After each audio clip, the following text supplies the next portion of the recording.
Welcome to the Mostly Pod Out at Night. Mostly, I am Graveyard, joined by my co-host Salem. Hello. This is episode 54 of our weekly All Things Horde podcast. Get ready to flatline, stir up those echoes, and learn too late that you should have left. No matter the decade, Kevin Bacon fits right into the world of horror. So before we tremor in fear or get an arrow through the neck, join us as we go looking for the great beyond and what is hiding behind the walls with our first actor spotlight and see how many degrees we are separated. So we are reviewing Flatliners, which came out in 1990, Stir of Echoes, which came out in 99, and You Should Have Left, which was 2020, chronologically for Kevin Bacon. And I noticed every 10 years or so, he's in horror movies. He started in 1980 with a couple. He had a couple come out about 90, 91, 2000, Hollow Man, Stir of Echoes. Nothing really in 2010 that I was able to see. Do you recall anything for him? When did The Darkness come out? 2016. Oh, that's close. Close. But then, You Should Have Left, and then something we'll be getting to the next spotlight for him is They/Them, which I don't think you've seen yet. I have. You have? Okay. Yeah. Yeah. So all I can say is I've seen all these before, but man, I realize it's been a long time since I've seen Flatliners all the way through. Yeah. I mean, honestly, I don't even know the last time I watched it all the way through. It was a very long time ago. I mean, I always remembered it fondly, but I guess I didn't remember. I haven't seen it recently enough to have like a recent memory of it. Yeah, and for me, Stir of Echoes was probably 15, 20 years since I last saw it. I'm pretty sure it was in 99. I'm pretty sure I saw it when it came out, and that was it. Yeah, because it was right around the same time frame as Sixth Sense, and more supernatural ghostly things came out in this era as well, like White Noise and stuff like that too. So definitely know I saw it when it came out, not in theaters, but video release. Right. All right, so let's begin with Flatliners. And our autos this week will be Vengeful Ghost, because there's Vengeful Ghosts seemingly in all these movies. Some ghosts, some not. But there is at least one Vengeful Ghost in every movie. That's true. Yes. All right, so seemingly in the world's weirdest Chicago-based medical school where they do autopsies in museums in a circle, it seems like. We have Flatline. Some of those old school places. I mean, obviously, I didn't go to an old school place, but I know some of those old school colleges that have been around for a long time. Sometimes they do have big like theaters like that. I don't have any firsthand knowledge of medical school ones. I'm just saying I know that some of them do have bigger places like that. Well, I don't know if this is true or not. It probably isn't. This was shot in Loyola, so not that far from us. Oh no, but Loyola is like I think the biggest medical school in the Chicago area. I think. Not in the U.S., but in the Chicago area for sure. Yeah, I just thrown out there. It seemed really weird place where they're doing all these things. Like it felt like it could be like the Natural History Museum from the looks of it, which is really odd. But anyway, we introduced to Nelson, played by the one and only Kiefer Sutherland, and we get the I would say tagline for this is "Today is a good day to die." Right? It's probably the most iconic line from this movie. But he conceives a plan where he is just out of the blue say, hey, I'm going to kill myself, and you guys, I need all four of you, these being Joe, David, Rachel, and Randy, played by just an outstanding cast of people for this time frame. You have Julie Roberts, Kevin Bacon, Billy Baldwin, Oliver Platt, which of all of them, Oliver Platt's probably the least common household name. But if you showed anybody a picture of him, they'd immediately know who he was. Oh yeah, the hippie from Lake Placid, absolutely. I'm sure that's the first thing they'd pick up on. That's the first thing I can remember seeing him in, other than this. But yeah, he needs all of them to help bring him back to life. So like, hey, I'm gonna kill myself. Why are you doing this? And he gives this big tyrannical speech of, don't you want to be on 60 Minutes? It's not tyrannical. It's called visionary. Visionary. Tyrannical is you do this because I want you to do this, or else I will hurt you. He did not do that. He was trying to inspire them. He was being a visionary, and they all agreed. They could all have said no. There would have been no repercussions if they did. Yeah. But we are introduced also to Kevin Bacon's character, who risks his career by saving someone's life. Because he's not a doctor. He's not a full doctor yet. But they call all themselves doctors. So they're, how do you call them? I mean, they're obviously going to school still. But it's interesting because when you're doing your residency, you are a doctor, but you're still technically in school. So right. I don't know how that works. I have no idea. I have no knowledge of the inner workings of the medical school industry. So yeah. But Kevin Baker's character gets suspended or kicked out for saving that stranger's life, because he started surgery before the other doctor came in and took over. Right. Well, I mean, okay, the other doctor came in like less than 30 seconds. Yeah. So his argument that she would have died if I didn't do something is pretty flimsy. It's like, 30 seconds. The dude was in the room in 30 seconds. If the dude was like not there, and they had to wait like an hour or something, yes, okay, then your argument would hold water. I can see why they suspended him. He was like, as much as he tries to pretend like he wasn't, he was showboat. Oh, absolutely. He was trying to show. I mean, yes, he was trying to save the person's life. I'm not trying to say he was only doing it for selfish reasons, but he could have just as easily said, okay, if the doctor isn't here in 5 minutes, then we'll do something. And the doctor was there in less than 30 seconds. Yeah, he literally carts the patient away from the path it was on, right, to do it.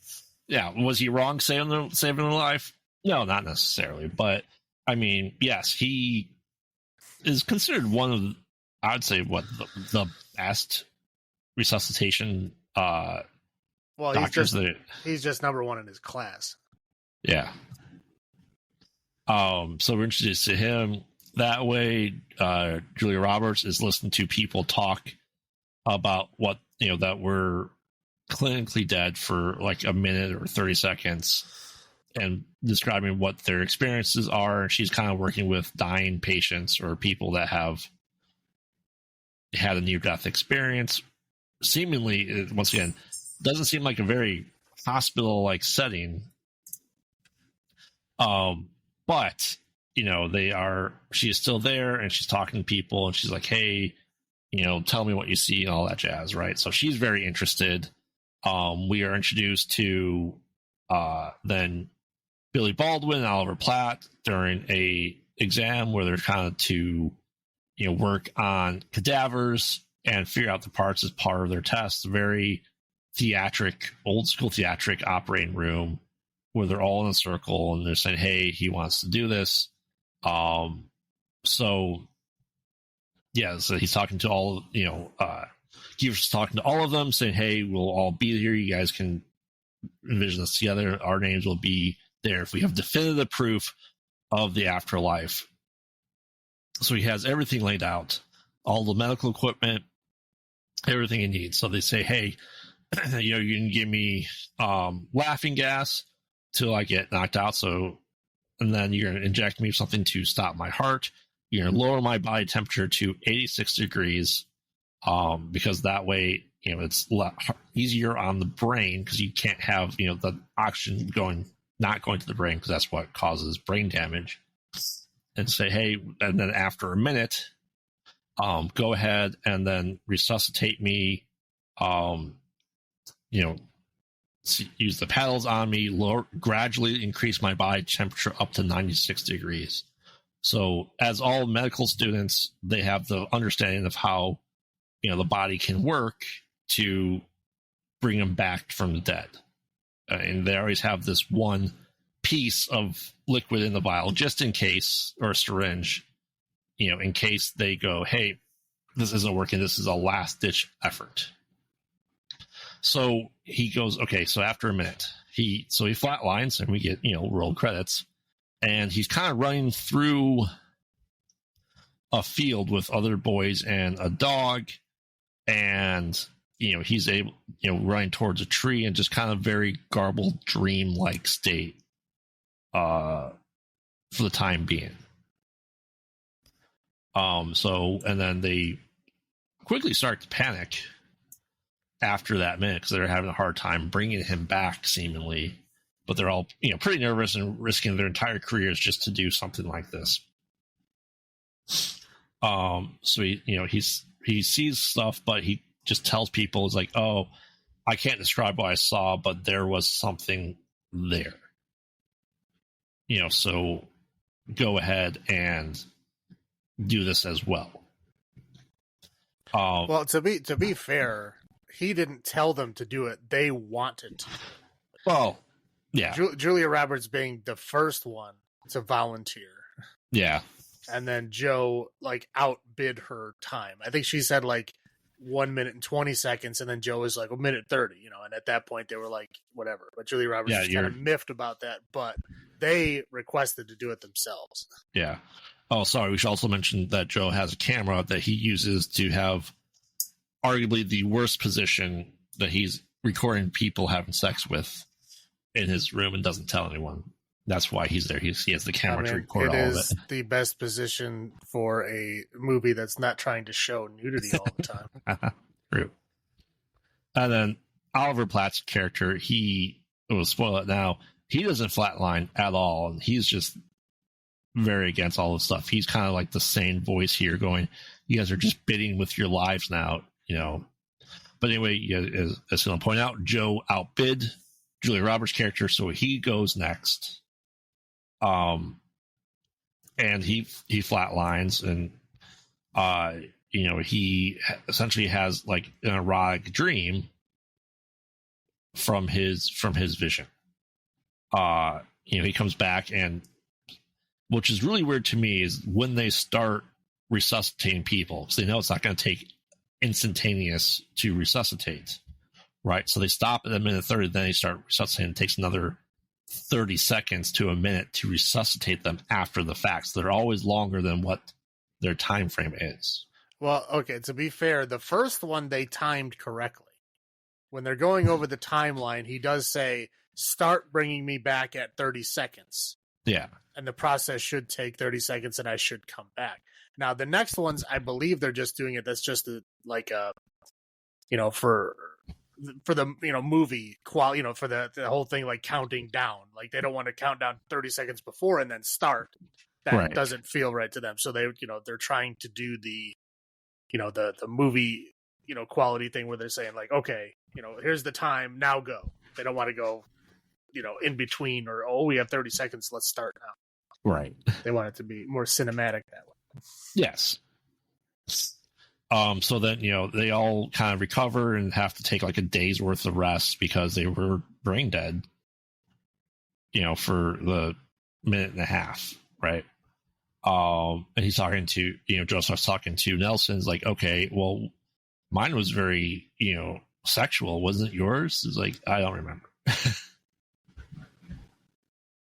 Well, he says it's hard to put into words, which is the same thing that they all say. Right. And I think before he goes under, Joe does call his fiance that we find out he has, and just in case he dies, saying, oh, I wish we got married a year earlier. I wish you were here. She's like, oh, I wish I had a faster car to get to you. So we know he's kind of a scumbag at this point. Cheating on his fiance with, what would you, a dozen tapes there?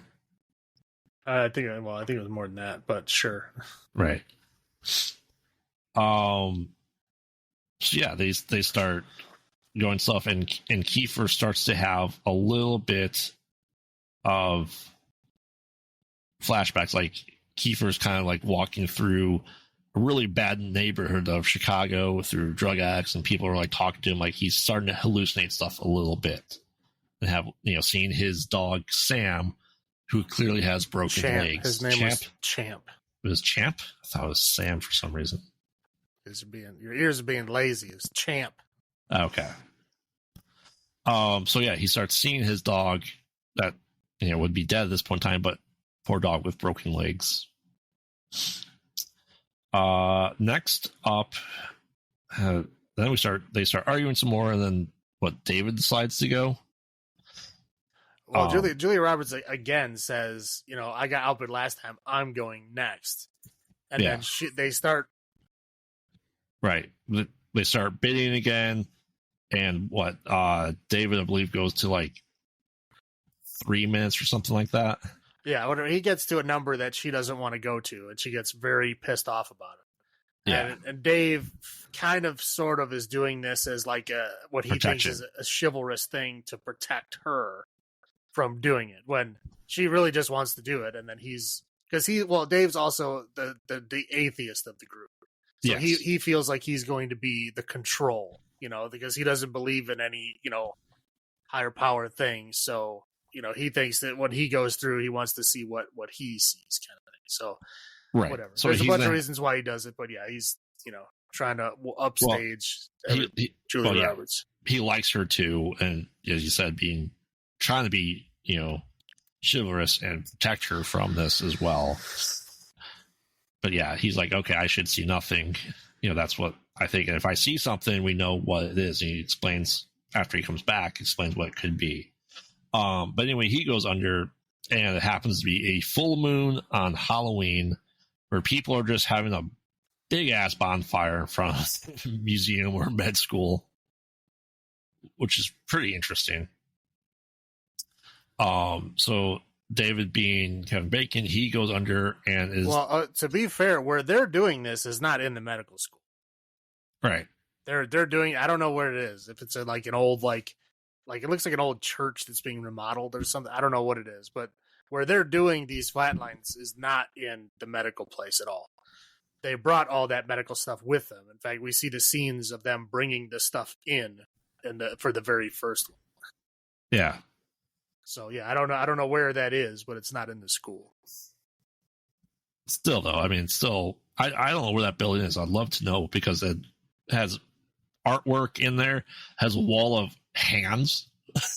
Well, I think they just put that in there for like flavor. It was like a wall of like rubber hands, like attached to a wall, like you would have in like an incubator.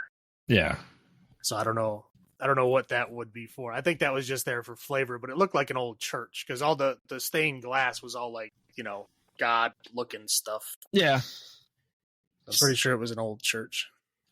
Yeah. Being renovated. So anyway, David goes there and he starts seeing what's clearly a younger version of himself picking on this girl when 20 years ago. So he comes back. It takes a while for him to come back.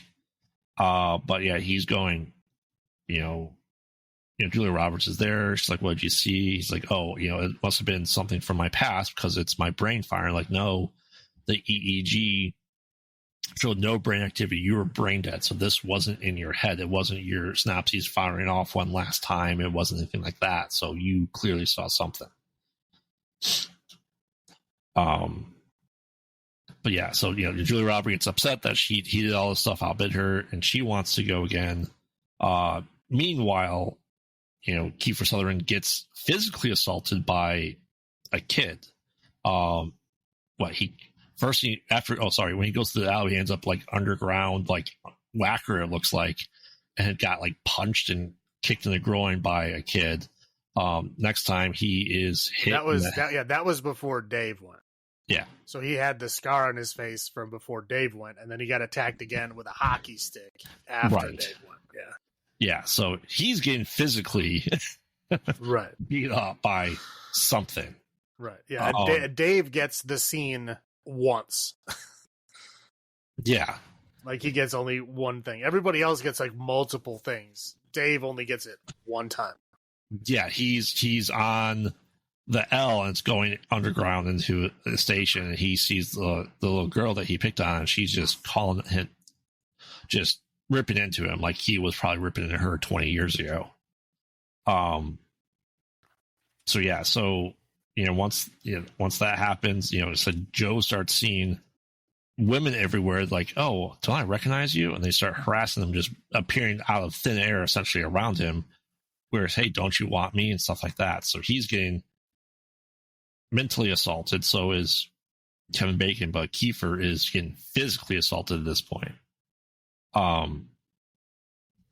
Let's see here. So, well, at that point, and then this is when Julia Roberts is like, I'm going next. And Kiefer Sutherland is like, well, the bidding starts at 4 minutes because it took us that long to get Dave to come back. Right. So like you have to start at 4 minutes, and he wants to go next again. Because at this point, I think he has an idea of what he has to do. But of course, we don't really find out his whole plan until later. But I think he's trying at least some form of that plan now, is why I think he wants to go next. And then Julia Roberts basically puts down an ultimatum saying, like, well, I'm going next. And if not, I'm out. Right. And so they finally, like, agree. And Dave doesn't want to be a part of it. Right. Because, he's like, well, I'm not going to be here if that happens. And then when he's not going to be a part of it, that's when the thing happens to him on the train, when he realizes, okay, this is like, we're bringing ghosts back or something.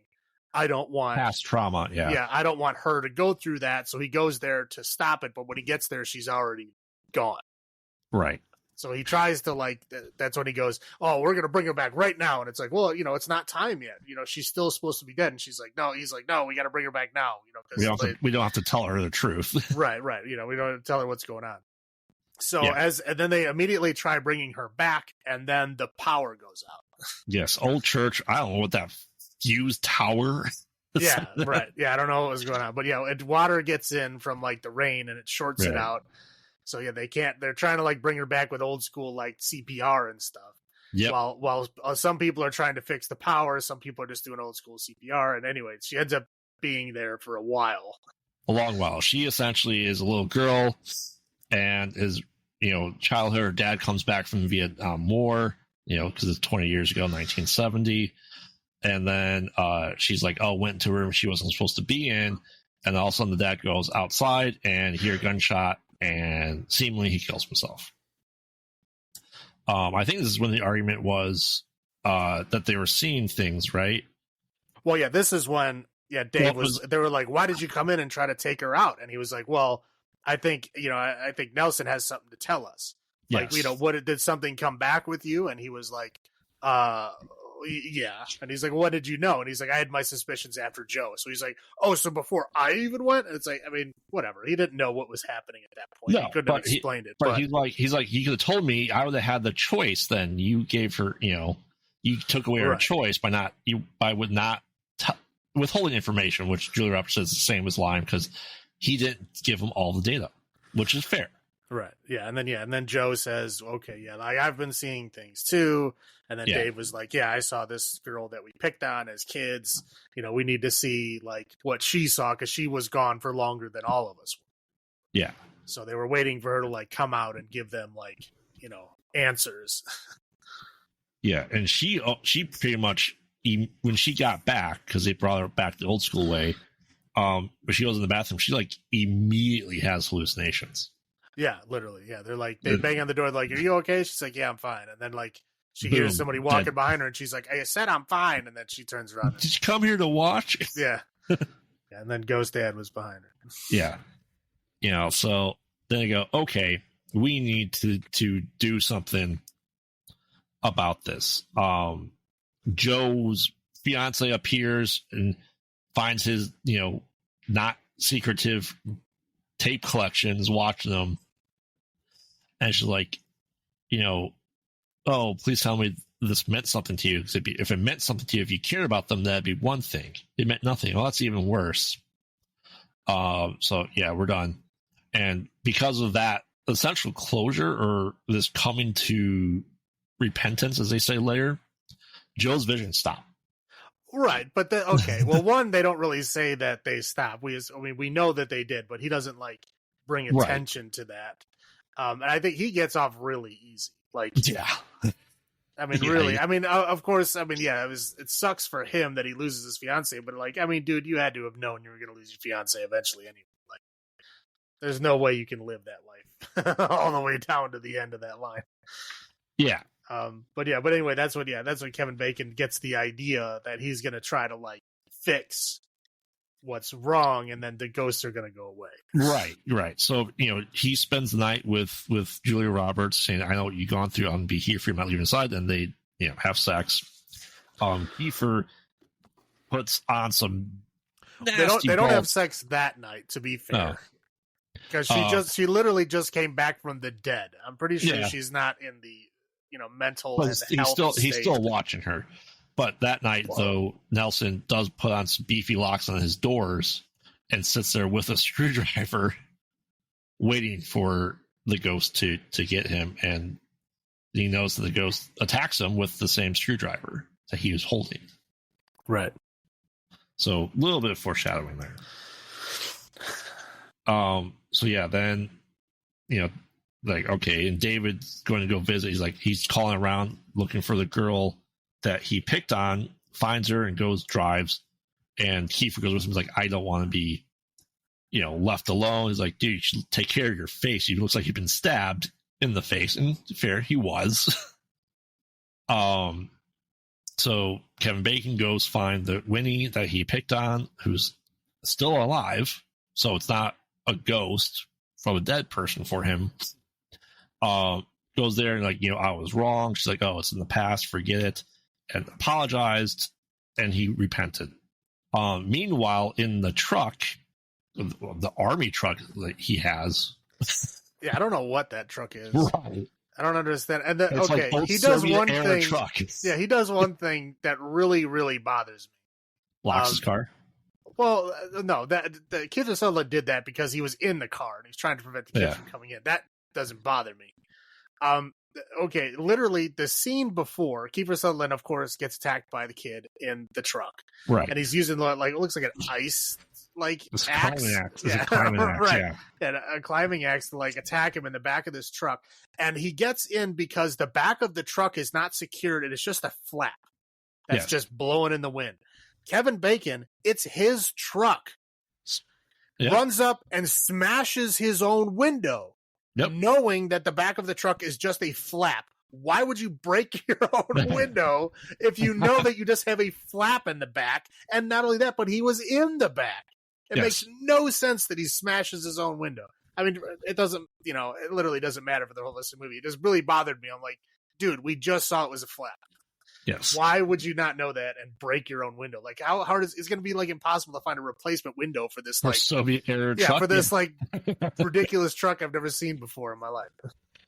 Yeah. So, we do see, the kid attacking Nelson, Kiefer, and Kevin Bacon stops him and we realize that Kiefer holding the axe to himself. So we go, okay, so he is envisioning this, but he is manifestation the attacks. So it seems like a different entity, but it's his own hands actually doing the damage. So yeah. Well, and at this point, Kevin Bacon is like, oh, I feel great. So he brings everybody together saying like, oh, I feel much better. And, but Joe at this point doesn't say anything. He doesn't say, oh, I feel so much better too. Nope. Doesn't say a word. He just says, I feel so much better. So we need to like figure out what's going on. So he basically tells Julia Roberts to like confront your past. Yeah. Confront the ghost, find out what he wants, like he might want to just say something to you, like stop running away from him. And then he tells Joe and, what is his Oliver Platt? I don't remember his character's name. And he tells them, go find Billy Mahoney. Cause that's the kid that's attacking Nelson. Yeah. So like, go find him, go get him sorted out. Julia Roberts is going to go do that. And what was he going to go do? Well, Kevin Bacon? Yeah. No, I think he just went to go with Julia Roberts at that point. Yeah, he did. Yes. He went over to Julia Roberts' house. He told them to go with him to figure that out. Steckler is Oliver's Steckler. Yeah, they go by last names for some people, most of the people. Well, yeah, most of the people, we only learn their first name for some of them. Well, like Dave, they always use his first name. Nelson, they always use his first name, but yeah, most of the time they call Joe, Julie Roberts, they call her Manis. Yeah, which is her last name. Right. Because I was really confused. I'm like, Labraco? Why is Kevin Bacon Labraco in credits? That was his credit, was Labraco. Labratio, right. But his name's David. I'm like, okay. That's a weird credit choice. But anyway. So, yeah. So, you're right. This is where he sleeps with Julia Roberts. She can't be alone. And then Joe and Seckler go with Kiefer. They're like, hey, here's my old stomping grounds. So they're going through that, and they, Kiefer's like, hey, I found him. Oh, I gotta go do this. And yeah, it turns out that Billy, was it Billy? Billy Mahoney, yeah. Billy Mahoney. They ended up killing him when they were kids. Not on purpose. Yes. Was he in a tree? Yes. Were they throwing rocks at him? Yes, they absolutely were. But Nelson kind of had the final blow and got punctured on the way down and just died, and branches fell on top of the poor dog. Right. So he's like, he's dead. So how am I supposed to repent with him? Right. Well, yeah, but he also says, like, yeah, when that happened, like, his parents, like, gave him up to the state. Yeah, for years. He went to like nasty boarding school for years. Right. He said he paid his penance. Yeah, it's like, he's like, I've already paid my dues. Like, what does this kid want? But I mean, again, it's a vengeful kid ghost that doesn't care about that kind of stuff. Right. So, yeah. So then he's like, hey, I know what to do. And he just takes the car and drives away. Julia Roberts goes into the bathroom after coitus, sees her dad, and we find out that essentially she went into the room she wasn't supposed to. And her dad was clearly having PTSD from the Vietnam War. They came back when he was shooting heroin, and he was very ashamed that his daughter saw him doing heroin. Well, he probably started heroin in Vietnam because drugs were very, very prevalent in Vietnam. Yeah. I think they said it was something like a crazy percentage of soldiers came back addicted to something from the war. Was that like 60%? I don't know. I don't know if it was that high. I don't know the number. I don't want to say what the number is. I just know it was a very high number came back that were addicted to something because, again, it was a bunch of kids. They took a bunch of kids, gave them guns, and put them in the middle of the jungle. And they were like being shot at and like getting, killed in the middle of the night, and stuff like that. So, yeah, they were like, a lot of them started doing drugs to just get through it. Right. He came back addicted to heroin. And he was ashamed that his daughter found out. So he killed himself. Her dad killed himself out of shame. And she realized, she realized that, and, that she essentially forgave herself for it because she wasn't she blamed herself for being the cause, and she thought she was the cause of her dad's death. I mean, she wasn't, but, she didn't know that. So she came to terms with this ghost, and everything seemed to be fine. Then she gets a call. It went from red to like yellow light, which like normal. That's an improvement. Red to almost normal lighting, like he was actually there in the real world. I felt like it was still heavily yellow. Yeah. So David has to go pick up the other two that Nelson left behind. He picks them up. Nelson calls Julia Roberts. He's like, hey, I know how to fix this. And then first he apologizes to her for being mean. Yeah. And then he says he knows how to fix it. Yeah. He knows how to fix it. So so he goes and sets up to flatline by himself, gives him injections. Meanwhile, David comes back, gets a hold of Rachel, and they're like, oh, I know what he's doing. He's going to flatline by himself. When you call 9 minutes ago, when they get there, he's been out for 9 minutes, which is a very long time. Well, yeah. I mean, it's like double what they did before. So yeah. So they try, bringing them back. Rachel eventually gets there as well. They're trying everything they can to resuscitate him. He's dreaming of being the bully that he was as a kid, he switches place and Billy, kills him and he falls out of a tree. And they did everything they possibly could to resuscitate him. And he's dead. Like dead. We committed murder. It's been like 12 minutes. He's gone.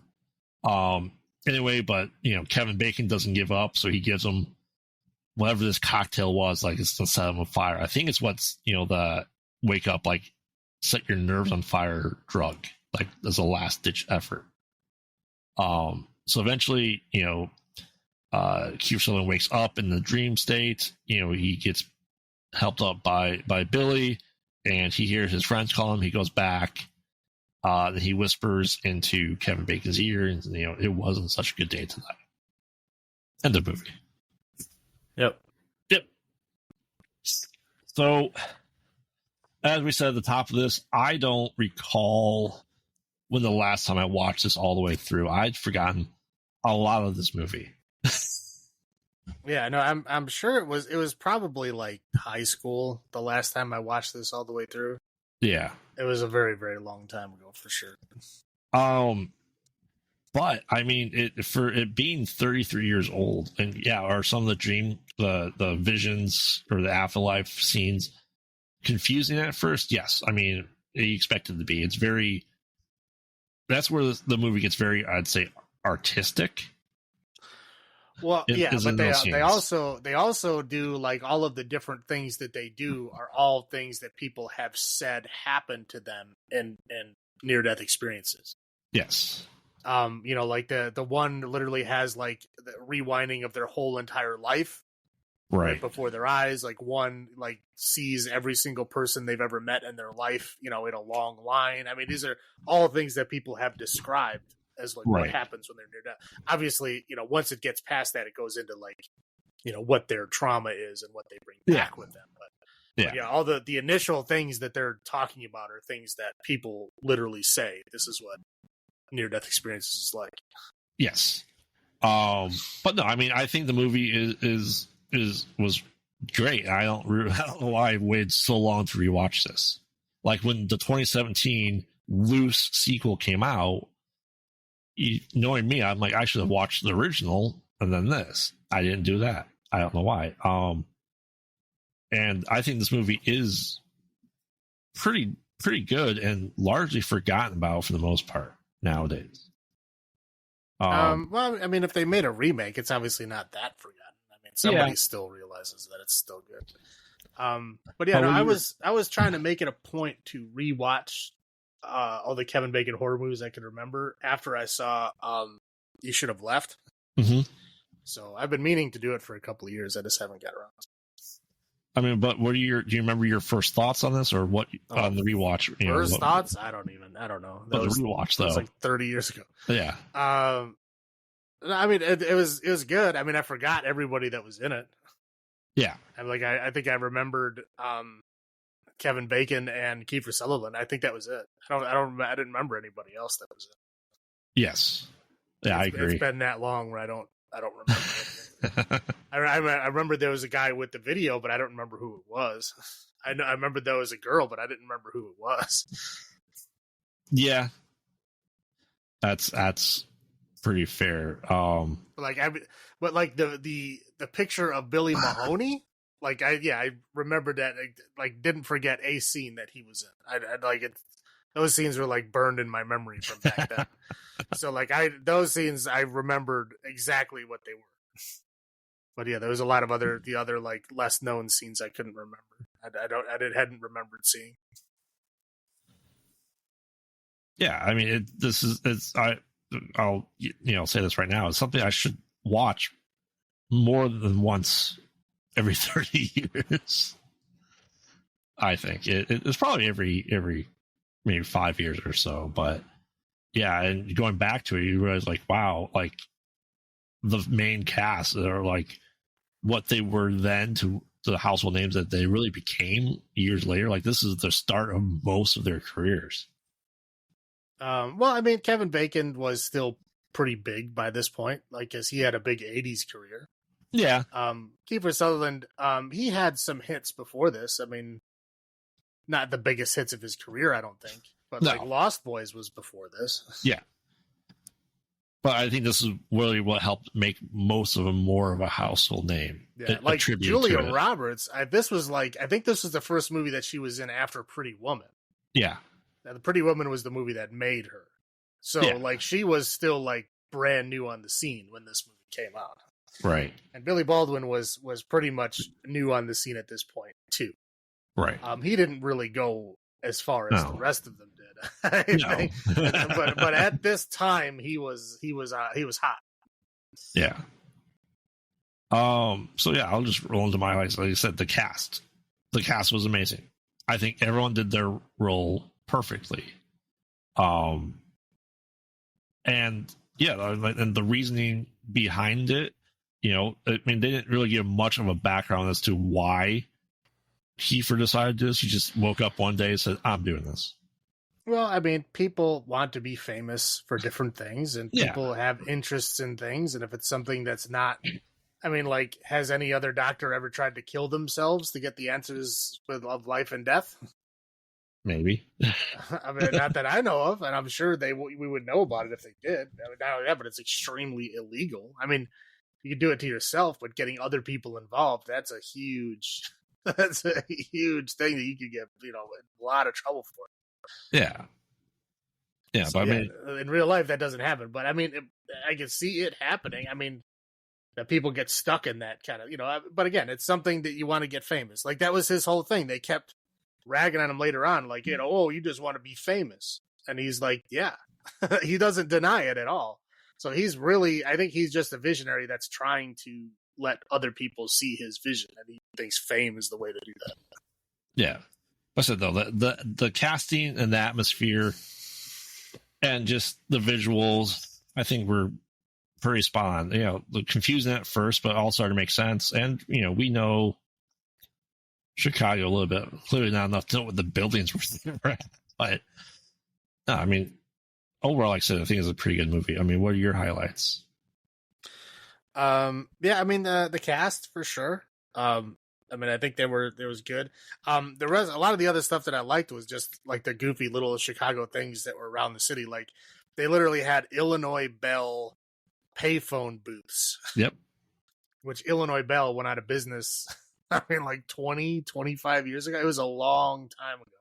But it was still around at that time. So it was funny seeing that. Again, I haven't seen Illinois Bell in a long, long time. But I like the atmosphere, that the way that they set it up. Like almost this entire movie takes place at night. Yeah.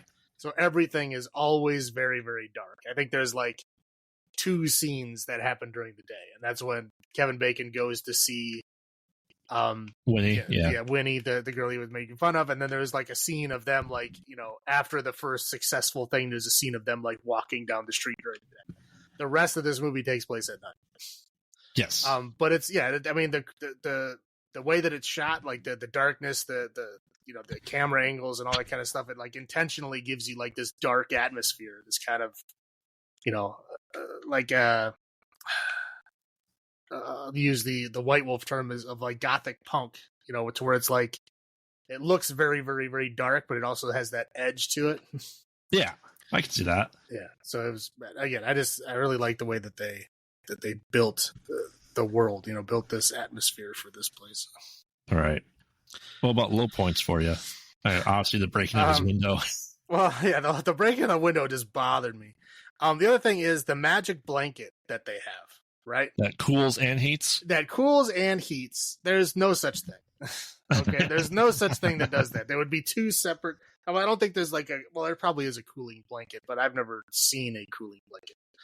But I'm sure there is something like that. But yeah, it's like this magic blanket that just turn on one switch and it turns blue and now it's cooling, and they take another switch and it turns red and now it's heating. Like that's bullshit. That does not exist. That's not a thing. Right. I mean, poor Champ and his broken legs. I know. was bad. But the other thing that I really noticed during this movie is I was like, this movie would not be made today. The entire cast is just white people. Yes. Like there is nothing. I mean, I was like looking, like saying, I was like, maybe one of them is Jewish and I just don't remember. Nope. I looked them all up to see if they were. They are not. They are not. It's just 5 white people, and that's it. That's the whole cast. So, like, in today's world, that would not fly. There would at least have to be, one, diversity higher in that. Hey, there was an atheist. All right. Well, yeah, an atheist and a woman. I'm sorry, that doesn't count. But I guess in 1990, it did count. Yeah. Like I said, at 1990, I didn't think twice about it, but I guess that's the world we live in. Is like, yeah, we didn't think anything about it. Nope. Because I was a white kid, but like everybody else thinks about it. But yeah, just interesting. I'm just saying, like, that would not fly today. There's no way that would happen today. Yeah. For me, we've discussed a little bit of our you and I belief system on here, and the quick conversion, and I think the last shot of being the repentant man in front of God became really on the nose of like what the message actually is. I mean, I'm sure that's what they're trying to push, but I mean, really, if you're going through some weird supernatural shit like that, I mean, it's not a big jump. What other thing in normal life could you attribute supernatural things to? Right.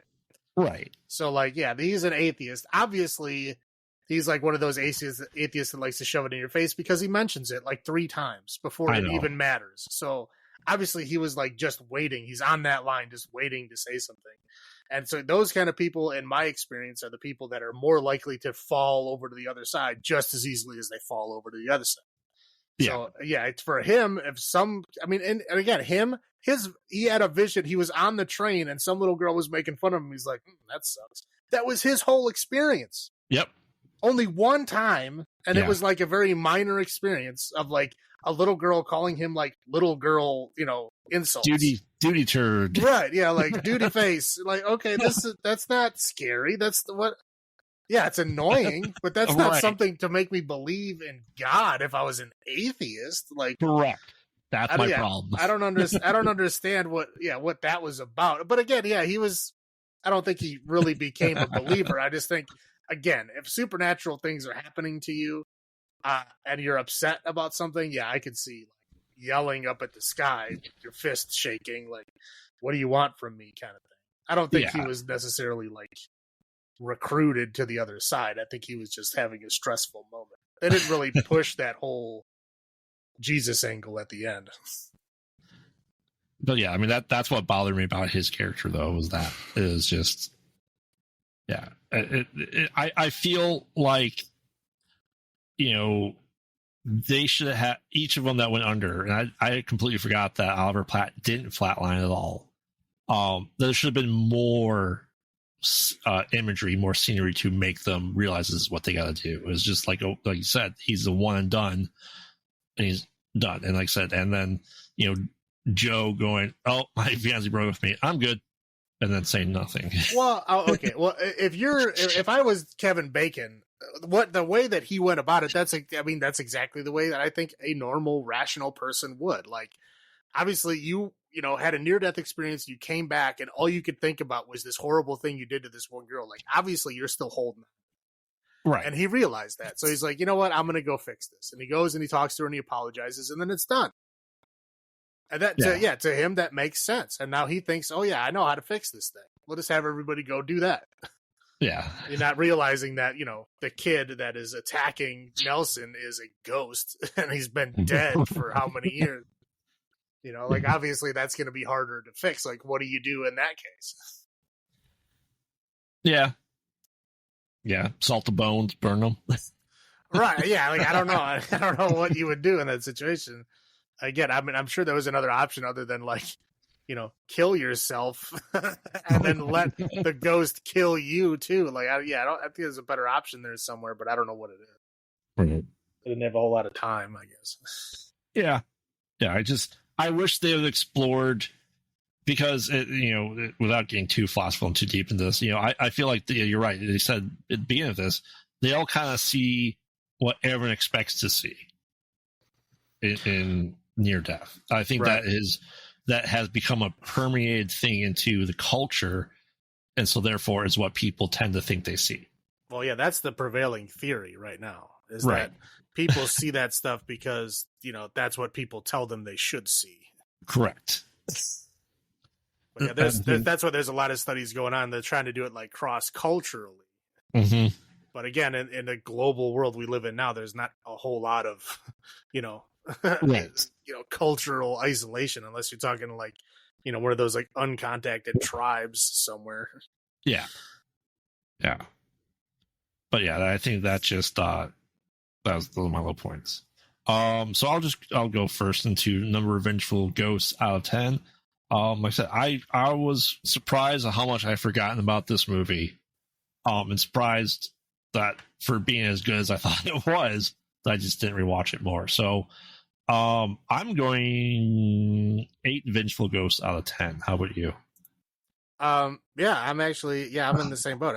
I forgot how good this movie was. Like, I knew it was good. I had fond memories of it, but it's one of those, there's so many movies that when I'm a kid, I don't want to rewatch because I have these fond memories of it. And there's too many movies that I rewatched as an adult going, wow, this sucks. And it just ruins that whole memory, So there's a lot of movies that I know are terrible that I refuse to rewatch because I have fond memories of them. And I don't want to ruin them. And this one was kind of in that realm. Again, I had been thinking about rewatching it to see if it still holds up. And obviously this is part of it. But I really was holding back because I really liked this movie. And I remember it, not necessarily scared me, but, freaked me out as a kid. Right.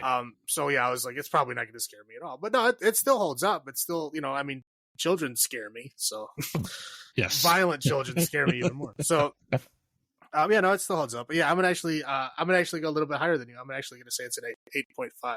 8.5 vengeful ghosts out of 10. Not too bad. Yeah, you're right. I mean, we discussed this before. Being afraid of watching stuff from our childhoods, as we do more and more of this podcast, we're going to run to more of those movies. Oh, I know. I know. But again, there's a lot of them that I don't want to rewatch because I'm afraid to, but I will rewatch them eventually because I do have to know. But. Right. Like I said, I rewatch bad movies all the time. So I seem to rewatch the worse the movie. I tend to rewatch it more in case you haven't noticed. Well, you like the worse the movie it is, the more you like. Pinocchio's Revenge, Jack Frost. Yeah, exactly. Purveyor Cheese. That's my title, right? Mm-hmm. All right. So why don't you bring us through Stir of Echoes? Stir of Echoes. This one, we fast forward to 1999 in Kevin Bacon's timeline. In Chicago still. Yeah, we are still in Chicago. I think it's the Logan Square neighborhood. It's amazing that everything is in walking distance from this little neighborhood. Like the hockey rink, all the parties on the block, like they're literally like 2 steps away. Like everything's at the end of the block. Everywhere they go, they can walk there. Yes. But yeah, I guess that's city living for you. Yeah. Okay, so storyline is we have Kevin Bacon, who is a kind of a wannabe musician / like telephone operator. Well, he called himself a wire monkey. Well, yeah, he's the guy that goes up and actually splices the lines and shit on the pole. Right. Because there's a scene later on where we actually see him on the pole with his outside of the metro station. Yeah. So yeah, exactly. That's what he does. But he also is like a wannabe musician. Like he wanted to be a musician in his life. He just, ended up being this because he got married and had a kid and just, he has to provide for them. So this is what he does. The wife, I don't know, she's some kind of nurse or doctor, right? She wears scrubs. Yeah, she wears scrubs. They don't say what she does, but I mean, obviously some form of medical professional in some way, shape, or form. Some way, but also the receptionists do wear scrubs as well. So okay, I'm giving her the benefit of the doubt. I know. She could be a medical billing. Some of those wear scrubs too. So. I know. But they're just complaining about their lack of money, so I didn't think she was that high. I mean, they make money, but you're living in Logan Square, man. Oh yeah, everything is super expensive. So yes. Of course. Anyway. They basically find out that she's pregnant again. And we're introduced to her sister, who's literally introduced as a witch. that can take one look at her and tell that she's pregnant, kind of thing. Right, and she's one of those actresses, like, I recognize her from stuff, and I don't remember what. Oh, she's been in a ton of stuff, especially around this time period. Yeah, I don't. Yes. I couldn't tell you Right. what it was, but yeah, you've seen her, you know her. Yeah. But yeah, so yeah, basically, like, he kind of has to throw his, I guess he was getting the band back together to go on tour or something, and he kind of had to throw that out the window because of the baby, because he has to stay there and work overtime for the baby and stuff, because she has to obviously take time off work. Yeah. So they have to do all that kind of stuff. I guess we do get a little bit of a glimpse of their little boy, who is like, I don't know, 6 or something. 7, I think. Yeah, 6 or 7. Yeah, whatever. Young child is like talking to someone that isn't there. And then we get the thing, like, he asked them the question, like, does it hurt to be dead? Right. So we get kind of like the whole I see dead people out of the way right away. So like the kid can see dead people. We know that. So yeah, they put the kid to bed. They put a baby monitor in his room, and they go to a party across the street. To where we're introduced to like all the other people in the neighborhood. There's like, I don't know. I just call him Football Dad. I don't know. I think his name was like Frank or something. But there's like 2 guys that are like football dads that are like, your typical, drunk bro type people. And there's like, the wife and the sister and all these people. Anyway, they're having this big party. They're all getting drunk. Good times. The end of the night, everybody else kind of filters out, and now it's just Kevin Bacon, his wife, that guy Frank, and his wife, and then the sister, and then like a couple of the random people. Right. And they're basically talking about, of course, the sister, being the witch, and the what do they call it? The new age person is talking about, she's taking like these hypnotized classes, and she's talking about all the different things that people can do, with hypnosis. Yep. And they're all kind of making fun of her, like, oh, this is bullshit. Like, that's all lies, like nothing ever happens. People are just faking it.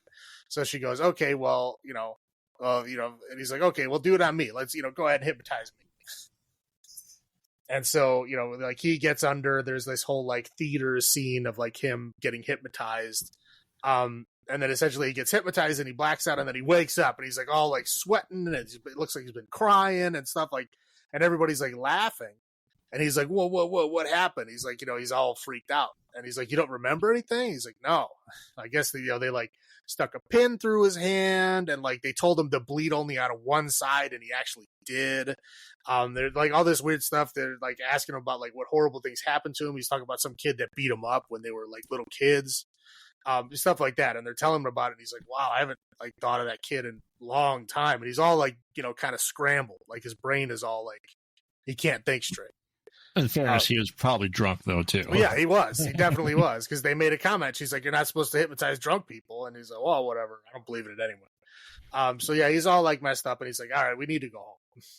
So he goes home, and he starts having, like, these weird, kind of flashes of, like, just weird stuff, like, a woman's hand on the ground, like a fingernail breaking. He wakes up in the middle of the night, and he goes in the bathroom, and he feels like his tooth fell out, and then like there's blood and everything, and then he looks in the mirror, and then it's not there. Oh, that tooth falling out dream I have all the time. I don't. I think that's supposed to mean something, but I don't know what that is. Yeah. So essentially he's like, oh, he's all freaked out. He's like, whatever. So he tries to go back to bed. And then of course, the wife, like, starts getting all flirty with him, and they start getting it on. And then he starts having like weird flashes of like a girl getting like murdered. Yeah, I guess. And he's like, it's like all gets all scrambled, and he's like, stop. I get, I gotta stop. I gotta stop. Like, it's, I'm getting freaked out. So he like goes downstairs to like relax, to calm down, and he like turns on the TV, and he like looks next to him, and there's like a ghost girl. And she's like mumbling something. It sounds like, oh, you can hear me? Like, can you hear what I'm saying? And then it just and then she just disappears. So he's all like kind of freaked out. A little bit later, so he basically like just starts taking off of work, and he's starting to like, she's trying to figure out what happened and what's going on. He's like trying to replicate this situation. Like he keeps trying to like turn the TV on, lean back, look to his left, like exactly how he did it before, like to try to replicate this thing. and he's all freaked out. So he calls the sister, when he's at work, and he says, hey, what did you do to me? And she's like, oh, I didn't think it was that big a deal. He's like, what? And she's like, well, right before we woke you up, I told you to have an open mind. Open your mind up to other possibilities or something like that. And he's like, well, whatever you did, it opened my mind up to everything. And he's like, well, you gotta turn it off. Close the door. Right. Yeah. He's like, you gotta turn it off. So he's trying to figure out what's going on. And then he goes over to her house. And she puts him, under hypnosis again. He's in the same theater, and she's trying to tell him to go to sleep. And he said, I can't, there's somebody else in the theater. She's like, no, there's not. There's nobody else in the theater. He's like, no, yeah, there is. And there was a girl, and he's like, oh, I can't breathe. And he's getting, it's the same ghost girl. And he feels like he's getting suffocated with plastic or something. Right. And he can't breathe. And then he comes out of it, and he's all like, oh, what the hell? But then he realizes that in this dream, instead of saying sleep on the big screen, it says dig. There's a little bit of time before this where he's trying to talk to his son, and he finds out that the son also has this thing, and he's trying to because he knows the son talks to the girl, but for some reason the son is uncomfortable telling him about it, and also doesn't want to tell the mom about it at all because she gets scared. But he doesn't want to tell him about it because he gets all freaked out, and he starts yelling at him and I need the real answers kind of thing to a 6-year-old kid. So he's not getting the answers that he wants out of the kid, and he's trying to replicate things and try to figure it out. And anyway, it ends up with that whole, dig thing. And then there's a kind of a subplot where, the mom and the boy go walking, out of the house, and they go walking past the graveyard, and the kid's talking to people, that she can't see. And they go to this funeral, and there's it's a police funeral, it's the bagpipes and everything. It's Chicago. And then this one guy, kind of turns and waves to him. And then they kind of go off into the graveyard because the kid thinks it's the coolest place in the world. Right. And so this cop comes creeping up on him oh, hey, and she's like, yeah, okay, go away.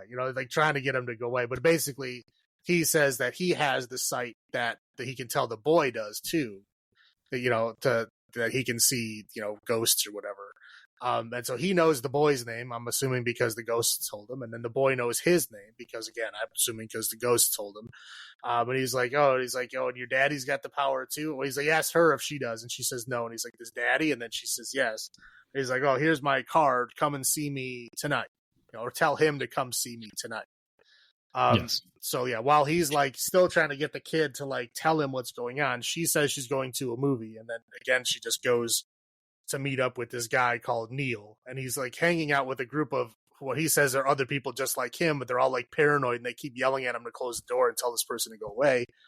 And he basically just says yeah, your son has the power, he knows how to use it. Your husband just got woken up to it, so he doesn't know what's going on. He just gets little flashes here and there. He can't use the power, so it's gonna drive him crazy. So he needs to find whatever flash he had. He needs to find out what they want and do whatever they want so that they'll go away. Otherwise, they'll keep bothering him forever. Yeah. So, yeah, she goes back and then basically doesn't tell him anything. Doesn't tell the child anything. Doesn't tell him that, hey, there are other people like you that maybe you should go talk to because you obviously need some fucking therapy at this point, right? No, none of that. So he's in the backyard literally digging up the entire backyard because when he was under hypnosis, it told him to dig, and he doesn't know quite what that means. So he just starts digging the backyard up. Then he's got the kid out there with him helping too. Really? So then he's all covered in dirt, chugging orange juice for some reason. Oh yeah, he loves orange juice. Yeah, he filled the whole fridge up with orange juice. I don't know why. Maybe he thinks because he drank orange juice right before he saw the ghost that somehow it's gonna replicate it. I don't know. He's pretty much out of his mind at this point. Yeah, he's missing work. He's not. Yeah. Yeah, he's out of it. He's focused only on trying to get this ghost away from him. So anyway, he goes inside. She gets a fax. Yeah. A fax from her brother, a handwritten fax letter from her brother. That says that their grandma's sick and he's going to go back in jail. And Kevin Bacon goes, oh, no, she's not sick. She's like, and he stops himself, and she's like, what? She gets a phone call. It's the brother saying that the grandma died. And she was like, oh, you knew? And he's like, yeah, I know. So, like, I guess that would, like, kind of solidified for her that he has the gift. So then she goes, yeah, I got to go to the funeral. And he's like, oh, yeah, I can't go. Like, I got to deal with this thing here. She gets all pissy. And she leaves. And she leaves him there alone, which is probably not the best of ideas, because then he decides that, oh, maybe it means in the basement. So he goes and gets a jackhammer and starts, like, hammering up the whole concrete floor of the basement, like, digging everything up. And apparently he, like, tore up all the floors in the he stuff too. Like, he like destroyed, like, everything. Right. And so, yeah, then the wife was, like, at the funeral, and she calls and they kind of make up on the phone. And she was like, oh, you should come out here. And he's like, oh, no, I can't, I need to just go to sleep, but I'm fine now. And she's like, oh, well, I'll come pick you up. And he's like, no. And he's like, yeah, I'll be there in an hour. I'll just honk, and you just run out to the car. So, like, he hangs up the phone, and he immediately runs down to the basement, like, trying to dig again. Yep. So he's, like, digging, and he's, like, switches to a sledgehammer, just, like, smashing on the ground, like, obviously upset that he can't find what he's looking for, and he accidentally, like, swings it into the wall behind him. The wall crumbles of one kind of brick, and there's a different kind of brick behind that brick. And then he tears that brick down, and then he finds the body behind this double brick wall in the basement. And at that point, he touches her hand, and he gets the whole story, and he sees that the two football dads, their football sons, lured this girl into his house when it was still being renovated, because it was, I guess, recently renovated within the last few months. They lured her in there, like, tried to get her drunk. She kind of refused. Then, like, agreed to kiss one of the boys, and then, of course, wanted to leave after that because they were getting all weird and rough. And then, obviously things escalated to apparently rape, murder, who knows? They didn't go into all the details, but yeah, she did get killed and got basically suffocated with plastic around her head because she was screaming, and they couldn't get her to stop. Right. And so, yeah, but they don't show what happens after that. But again, we're assuming they were in that house.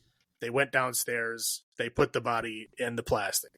I think before this point, but whatever, I'll just say it. At this point, the boy of Frank, who's kind of, I guess, his closer football dad friend, that kid shoots himself. He doesn't die, but he shoots himself. And this is why. He confronted him a little bit, yeah. Right, yeah, I guess, yeah, he asked them some questions about, hey, do you know this girl? Because they figured out who the girl was, because they hired a babysitter, and the babysitter was, like, I guess, sisters with the girl who disappeared. She, like, freaked out and brought the boy to her mom to talk about whatever. It was a whole weird situation. But after that, he started asking around about her, and that's when I guess the boy thought it was, time was short, that he was going to get caught. So he shot himself. He survived, but only because Kevin Bacon had a vision that he did it. Right. So he went to the house right after it happened and got the EMTs there, like, immediately. So anyway, so at this point, he goes down to Frank's house and is like, yeah, I wanted to tell you before I tell the cops. Because I didn't want you to hear it from the cops or read it in a newspaper. I wanted you to hear it from me. And he basically, says, I know what happened. I know that they killed the girl and they put her in the basement. I found her body. And he brings him over there, and he's like, well, how are you going to know? How are they going to know? It's just a body in there. How are you going to know it was him? And he's like, well, she has some hair in her hand, and that hair is, like, your son's hair. And so then he gets all upset, and he pulls out a gun. And he's like, oh, don't shoot me. And he's like, get the hell out of here. So he, like, shoots, at the wall. Kevin Bacon runs up, and then he hears another gunshot, which we're assuming is him shooting himself. And because of the whole jackhammering and the whole gunshots and everything, the other football dad comes over with his football son, who is okay at this point. They basically force their way in, and they find out that, he found out everything. So that they're basically going to kill him. They, like, put a pillow on his head. They're about to shoot him in the head, and then the wife pulls up outside and honks the horn, like she said she was going to. So they, basically bring her in. There's, like, a whole, Benny Hill situation where they're running around the house, knocking all, stuff out of each other's hands and blah, blah, blah. So anyway, right when they're about to, like, get shot, Frank comes back up from the basement and shoots him. And like basically saves them. And then basically retells the whole situation, saying that the boys did kill her, but they didn't bury her. They actually went back to their dads and said what they did, and then the dads came back over, and they were the ones that put him in the wall. Yes. So yeah, they are all, accomplices. So the boys were the ones that killed it, but the dads were the one that tried to hide it. But clearly, Frank and his son were more upset than they were more upset. Yeah, as we saw, like in the flashback, like the Frank's kid was like puking in the corner while the other kid was like strangling her. Like, yeah, he was, again, he's there. He's an accomplice. He's no less guilty, but he was not as into it as the other one. Right. And Frank, the dad, was apparently the same. He was, again, he was there. He was just as guilty. He's an accomplice, but he didn't like it as much as the other dad did. Yeah. So they get killed. Kevin Bacon is now relieved because the ghost is, happy now and not evil and haunting the house. But they decide to leave anyway, and then as they're driving away, we see the kid in the back seat, like looking out the window and hearing all these like ghost voices from all these houses that they're driving past, basically saying that Daddy might be fixed, but the kid's still screwed. Yep. El Fiend. El Fiend, yes. So what was your first thought of this? Do you remember, or your rewatch? I don't. The only thing I remember, really, because I was thinking about this, because this is another one of those movies I wanted to remember, is I remembered the hypnotizing scene, right? Yep. And I don't remember what the hell happened afterwards. Like, I was like, I know he got hypnotized, and I know he was like seeing ghosts or something, but I have no idea what happened after that. Like, I literally could not remember the whole plot to the movie. So yeah, but I remembered the hypnotizing. I remember the basic like intro, like the setup to the movie. I remembered all that. I remembered the scenes and seeing them, but I didn't remember any of the other like events or plot in the movie. And this time I saw it and I was like, oh, okay, it's just your typical, ghost wants you to solve their murder thing. Right. Yeah, I mean, which first and foremost is a big ask. Yeah, I mean, yeah. Especially when you won't show back up. Right. Like, yeah, she shows up. And again, this is the part where, Neil, the wise, old man that tells the exposition is like, oh, well, the ghost told him to do something and now she wants him to do it. The ghost never told him anything. Nope. You know what I mean? The only thing she asked was in this weird, like, wispy voice that you could barely hear was like, can you hear me? Right. That was it. And he never saw her again. And somehow this ghost is expecting him to find her body in a basement without any further information. Like, of course he's not going to be able to, like, of course he's going to go crazy because he didn't know what you want. Yeah. I remember seeing this movie when it came out and really enjoying it. But I had the same issue as you. I'm like, I had not seen this movie in a very, very long time. And it got mixed up in that late 90s, early 2000s, just ghost movie era that just got, I'll call them, mixed together for me because there's so many that came out. But yeah, I mean, I remember the hypnotizing scene. I didn't realize it was Jennifer Morrison that was the ghost girl. I didn't remember it being the dad from Transformers. I know he spoke to ghosts. I didn't realize, I forgot he had like this like ESP with his son as well. Yeah, I didn't remember the kid part at all. I didn't remember the whole like ghost murder mystery part at all. I just remembered hypnotizing and then he could see ghosts or something. That was all I remember. Me too. So, no, I'm glad I rewatched it. Well, your highlights though. My highlights again is Chicago. I mean, because it's actually like in Chicago, which you can tell. There's a couple things that I always use to tell if people like actually know Chicago or not, even if they're not really filming in Chicago, but if they're saying it's in Chicago. Is Chicago is the only city, as far as I know, that on the police like hat they have that checkerboard pattern on it. Yes. Now, a movie that's set in Chicago of somebody that either did the research or knows Chicago, they will have that correct checkerboard hat. Somebody that does not, they will be wearing your generic old cop hat, right? Yep. It won't have that checkerboard pattern on. You can always tell, like, that's not a Chicago cop. They're not wearing the right hat. So that one's there. Like, again, like we saw the L, we saw the Metra. I mean, like they were like very clearly there. They went to a Wolves game, that's kind of a deep cut because that's not even like that's like the second tier hockey team. It's AAA hockey, right, Chicago. Yeah, right, yeah. It's not even like the NHL league. It's like the one. I also want to say the Wolves just started before this movie too. I think they were always there. I don't remember. I just remember it's Chicago Wolves. I know they were around as of the year 2000 because my place of work at that time, I remember my old boss talking about going to see a Wolves game, and I worked there between 99 and 2000. So I know they were around before then, but I don't know how long they were. They actually started in 99, but they were winning a championship in 1999. So, so that's why they were seeing the Wolves game, because they were winning. Yeah, I guess. So I remember them being big at that time. I guess that's why. Yeah. But again, I mean, the whole mystery aspect of it. Again, it was interesting because I didn't remember it.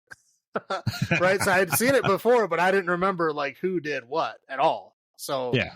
It was nice seeing the mystery again, going like, oh, okay. I'm surprised I didn't remember any of this, but it was still a fun little mystery there. Yeah. There was a lot of like side plots and tangents that went nowhere, but the mystery part of it was good. I think the visuals of the hypnotizing theater that he was in were pretty cool.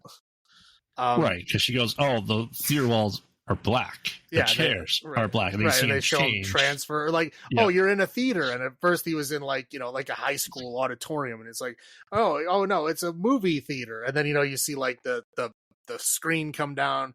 Oh, it's in a movie theater. It's one of those old school movie theaters. So then it like gets bigger and like you see like the old Art Deco stuff on the walls, like, and it just kept changing. I thought it was kind of a cool little like mind theater thing. I mean, the 90s style in this movie is like over the top.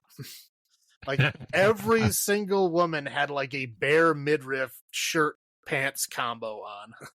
Yes. Like everyone had a choker chain and everyone had the same like bob haircut. I mean, it was like they all had like ultra 90s style. Like the jeans were all like that ultra 90s style. Like everything was like way up there. Yeah. And then the last thing I'll say is the song that plays in the final credits is a Poe song. And I haven't heard any Poe songs in a very, very long time. But it's a good song. I haven't heard it in a long time, but it was good. I enjoyed it. Yeah. I mean, there will be a slight tie-in to Poe in the next one when I get on my tangent. Uh-oh. No, I mean, I think Kevin Bacon was fantastic in this. The little kid was not Haley Joel Osment, so there's that. For seeing dead people, he wasn't as good as I'm sure as Haley Joe. Well, he also wasn't as big of a focus. I mean, yes, he was a focus for part of the movie, but he wasn't like Haley Joel Osment was literally the whole movie was him. Yeah. So where this one is like Kevin Bacon was obviously a bigger star than the kid, but the kid did a passable job. I mean, I get angry at bad child actors. He didn't like spice up my anger. Like he was fine. Again, he wasn't great, but he was okay. Right. Yeah, and obviously, where we're from, the Chicago setting's always nice. And they mentioned like, oh, you haven't left the same 6 blocks your entire life, which 6 blocks is in Chicago. You can get to pretty much anything you want to. Well, and they showed that like literally everything was in walking distance of their house. So like, okay, why would you need to leave the 6 block radius if everything is here? Right. Yeah. Like you're ruining your own argument, lady. Right. And like she says that, but she's also at everything in the same 6 block area.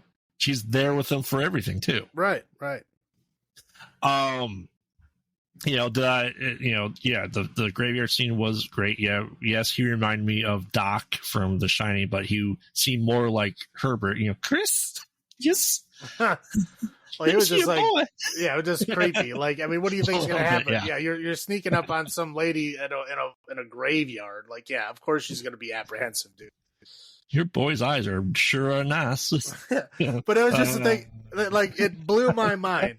Like, she gets, like, very important information, right? Yes. This is information that could literally make her husband think that he is not crazy and that there are people out there that can help him or at least commiserate with him, right?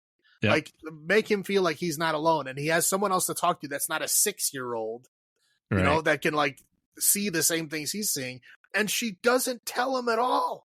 Yep. I mean, she completely just, that's great to know, and then just never says anything about it. Like, what is wrong with you? Why wouldn't you say, here, go talk to this Neil guy, he'll help you out? Or, hey, I talked to other people, like, I realize that you are not crazy, or something. I mean, yeah, she does say, like, oh, you do know the truth. Like, when he could tell her grandma was dead, like, I guess she understood him then, but, like, he still had a big piece of himself that he couldn't figure out that she could have answered for him. And she just left. Yeah. I was like, what is wrong with these people? But yeah, I said overall that's good. Low points, yeah, the cop we were just saying was pretty creepy. I wouldn't be hanging out with him. But no, and like the other acting from the other people, not so good. Really. Kevin Bacon was truly on his own for the most part in this movie. Okay. I'm gonna say one thing about Kevin Bacon. Yes. He did a good job. His accent was horrible. He put on this, like, ultra Chicago fake accent. Like, there's no reason for that. No one else in the movie has it. Like, I think Frank kind of sort of tried, but he didn't, like, put on the accent. He just tried to be, like, loud and obnoxious. Yeah. But, like, yeah, like, Kevin Bacon is literally trying to, like, fake a Chicago accent. It's like, you don't need to do that. No, I'm going to go to Giordano's and get me some sausage pizza. Like, dude, you don't need to talk like that. We all know it's in Chicago. Nobody else has an accent. You don't have to do that. Most people in Chicago don't. I know, but it's like, dude, like, stop. And it comes and goes, but, like, when it's there, it's like, okay, this is a little too much. You can stop. Yeah.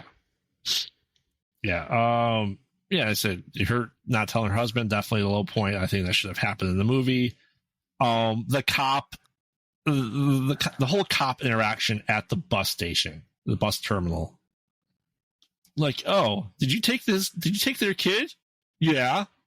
All right. I need to look at this picture. Sure, we're just looking at the picture. I'm like, what? Yeah, no, I like how, yeah, the cop was like, this kid doesn't look like yours. I'm like, how the hell would you know that?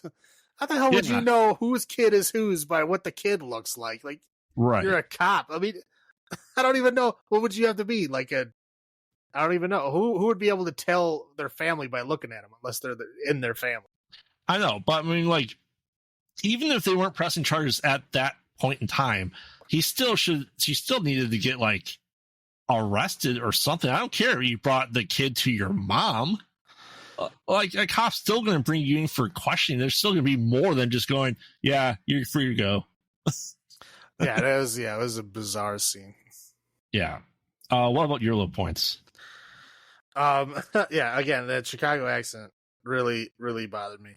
The football dads were, like, so annoying. Like, all the time they're like, my son's got 1,000 yards running with the football. Like, every scene that they're in, they're talking about how great their football sons are. It's like, just shut up, please. Yep. And then, like, when Kevin Bacon was, like, being abusive to his wife, like, just kind of sort of out of nowhere, it's like, dude, what is your problem? And again, and this is the point where she could literally say, hey, I know you're being abusive and I know you're being crazy because, you know, you don't know what's happening to you and you don't understand it. Like, I know the information that will make you feel better, but you know what? I don't like the way you talk to me, so I'm not going to tell you.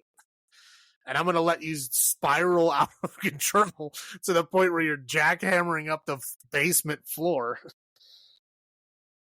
Right. Yeah. So again, I didn't get that whole abusive, like, I don't think they had a good relationship at all. If they were like not going to tell each other, like, very important information like that. Yeah. I like what I don't know. Like she just went to watch a movie like by herself. Like, sure about that? Like that doesn't sound like a healthy relationship to me. What? Yeah. Any other points? Nope. All right. Well, when we start with you though, Vengeful Ghost out of 10. Vengeful Ghost. This movie. I mean, I did enjoy it. I won't say it's definitely not as good as Flatliners. It's not. I'll give it 6. Six Vengeful Ghosts out of 10. Yeah, like I completely agree. Like this wasn't as good as I remembered from when I originally saw it. Of course, like I said, that was 23 years ago. I've seen a lot more stuff by then, but this was kind of ramping up into that PG-13 era of horror movies, though, and you can tell, honestly. I don't know. It did have some nipples in it. That's true. But still, though, is the lead up to it. Like I said, because as far as horror goes, yeah, you saw a spirit like once. You didn't see really much of like dead people. More of a tell don't show this movie, right? But I will give it. I mean, I definitely agree. It's not as good as Flatliners. I'm going to go ahead and give this a 7 Vengeful Ghosts out of 10. All right. Well, let's bring into the final movie for this episode. You Should Have Left. Probably won't get into too much detail because a lot of stuff is just him flipping lights on and off for 20 minutes of the movie. Right. Yeah. You Should Have Left 2020. We start off with meeting Kevin Bacon in his car. He's listening to like some self-help. No. Is the daughter dreaming first? Yeah. Daughter dreaming. She's dreaming of a guy in her room, which is clearly Kevin Bacon in disguise. I mean, yeah. You're right. Yeah. So he's like, he like touches her lips and then says, "Don't breathe," and then she like can't breathe, and he's like rambling on about how, it must be nice that your daddy loves you so much, and like going like just weird, goofy shit. He's like, "Oh, you can breathe now," and then she can breathe. And then she like kind of like woke up like, oh good, he's not there, and then all of a sudden he was there, and then like started choking her, and then all of a sudden Kevin Bacon woke up, and that was his nightmare. Yes.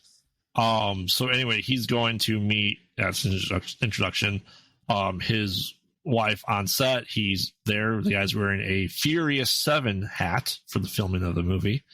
And, it's like, oh, I'm Theodore Conroy. The guy's like, sorry. She's in the middle of a scene and clearly a sex scene in the car. You can't go in there. It's like, okay, when it's done, I didn't know you're supposed to be here. The latte guy comes. He's like, okay, you can go. It's like, wait, I'm her husband. Yeah, I know. Cut, film. So yeah, they're just kind of having this. He's like, hey, I don't have filming. I don't have to be in England for like 8 weeks or something like that. It's like, we should take a vacation. And they find a really nice house in Wales. And they go decide to take a vacation there. Yeah, well, she says her next movie is filming in UK, so that's why they went. It wasn't just a random let's go to Wales. Yeah.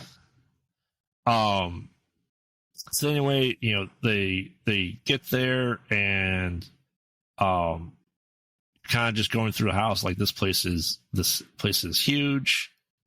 And like I said, they're just kind of going through room by room. Yeah, there's lots of hallways, lots of rooms, lots of like just kind of useless open rooms that are like just have very sparse stuff on the walls. Like like he says, like, oh, it looks like they took all the pictures out the wall because like there's hooks but no pictures.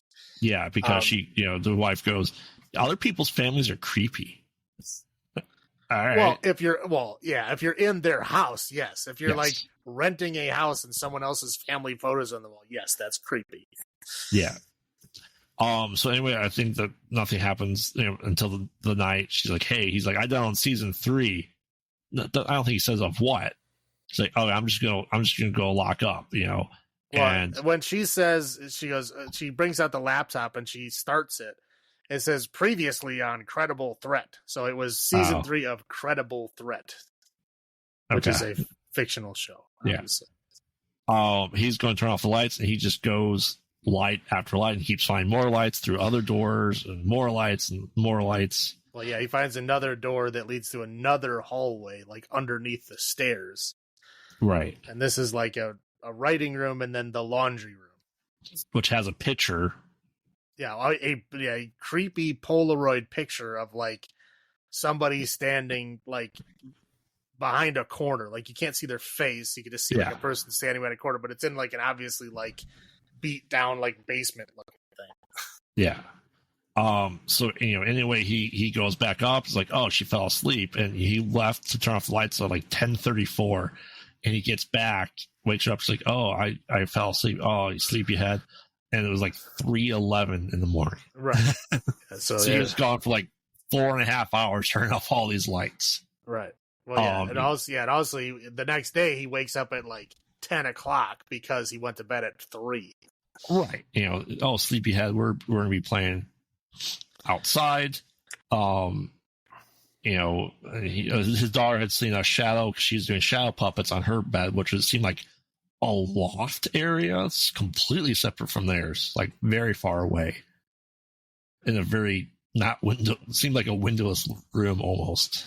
I'm pretty sure it was a windowless room.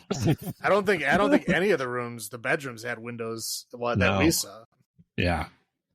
So anyway, she is playing with her daughter, and she, daughter asks, why don't people like daddy? Oh, and then we get exposition dump from the daughter, oh, daddy had a previous wife who died. They say that he killed her in a bathtub.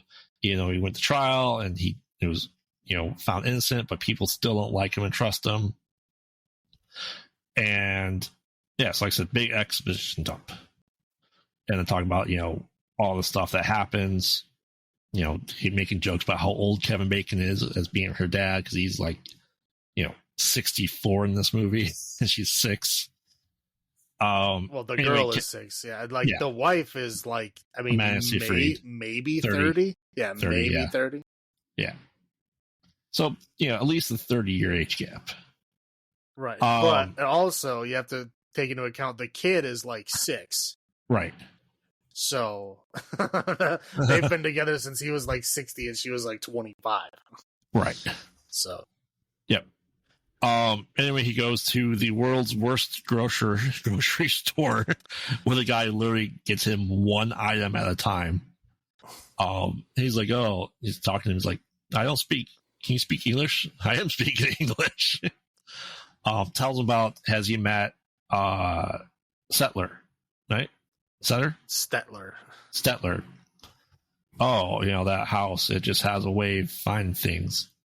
He gives him like 36 quid for the groceries, and it's kind of making it. He's like, here, you're gonna need this, and gives him a squaring triangle, carpenter's triangle. Right. He's like, you'll need this. All right. Well, he's like, check the angles in the house, make sure they're all right angles. Yeah. Which is very confusing. I don't disagree. Anyway, they somehow, with like the 10 things got from grocery, made a very nice looking dinner for like eggs, milk, bread. Well, he got a whole bunch of other stuff. We didn't see everything that he got, because it would have been half the movie waiting for him to get all the stuff. I know. And screw on cap wine. That's kind of wine. Dude, half of wine is screw on caps now. And a lot of the even good wine is screw on caps now. So, yeah. So yeah, he was just kind of being a jerk about things originally. Yeah. So then after that, I think his wife takes a bath and he starts like, okay, something's not right here, and starts going through her iPad, her phone, and her MacBook, her Mac laptop, and it's like, oh, I guess there's nothing suspicious here. I can relax. I can trust her, because he's seems very jealous of her, being in a movie star and people looking at her and seem to be able to see her naked and having fake sex scenes in her movies. Well, I mean, that's what happens if you're 65 right. dating a famous, attractive actress. Like, yeah, I mean, you're going to have to get over that, dude. Yeah.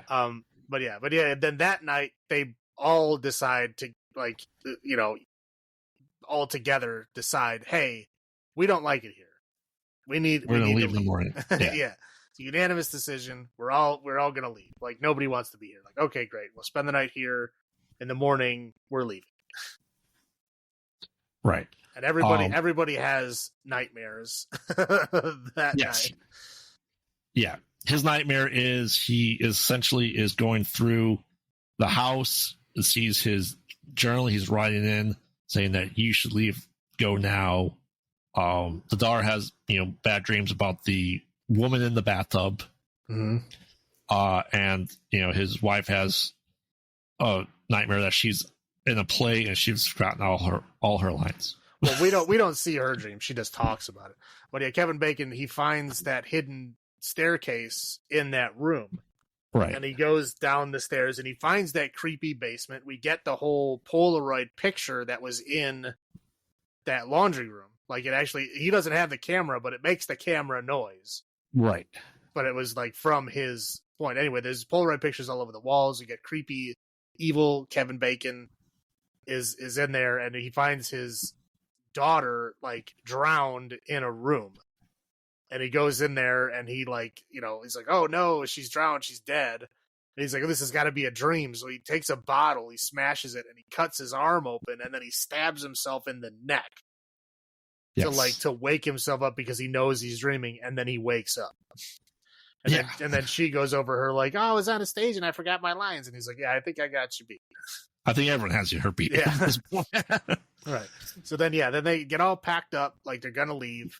So they're downstairs and he's like watching them play, outside while he's like getting the last of the groceries like packed up and thrown away and all that kind of stuff. Right. And then he goes to send her a text like, oh, you guys are cute. And he hears the text noise coming from her phone, and he looks and he goes, oh, look, her phone's on the table. And then he looks outside and he sees her take out her phone. Yep.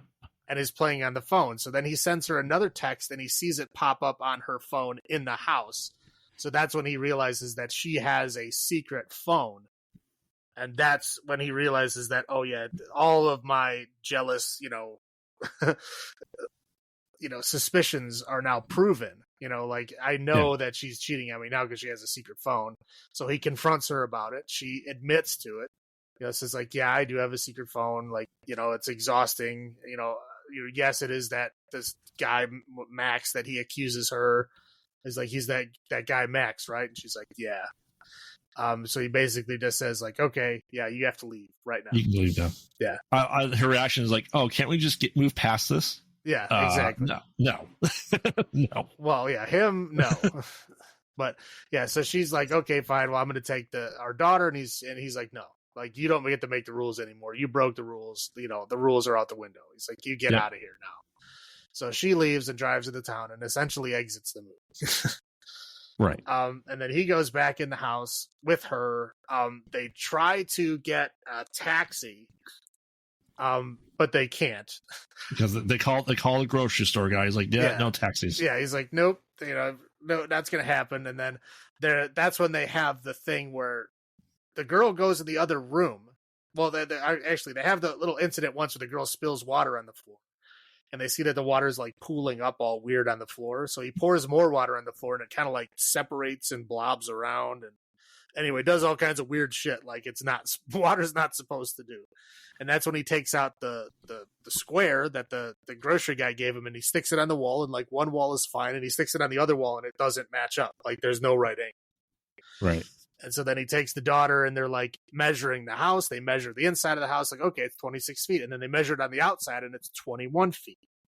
So like the house inside doesn't match the house outside, and they measure a whole bunch of other stuff, and there's like all kinds of random weird measurements, all kinds of weird stuff going on. And like as this happens, she like the daughter goes in another room and somehow like goes into like another house dimension. Yeah, she went inside to get her coat because they were gonna. Right. Yeah. She was getting cold. Right. So she goes into the other room and she goes into another house dimension. And so now she's like lost and she ends up in like that creepy basement area. And then he is like searching all over the place, and like now the house is like jumping back and forth like between house dimensions. So where there's like one side it's like all white, one side it's like all black. Different doors are leading to different places. The hallways are getting longer. You know, he's like just coming out of like, it's almost like Scooby Doo. Like he's coming in and out of different doors and stuff. And, right. And he goes to leave a room, goes out the door and comes back into the same room. Right. Right. Yeah. So yeah, but he can hear her screaming. So he's like trying to like, you know, find her way in. He eventually does find his way like down there, and he can see her like creepy shadow on the wall and hear her screaming, but she's not actually there. And he has like a conversation with evil Kevin Bacon. Yep.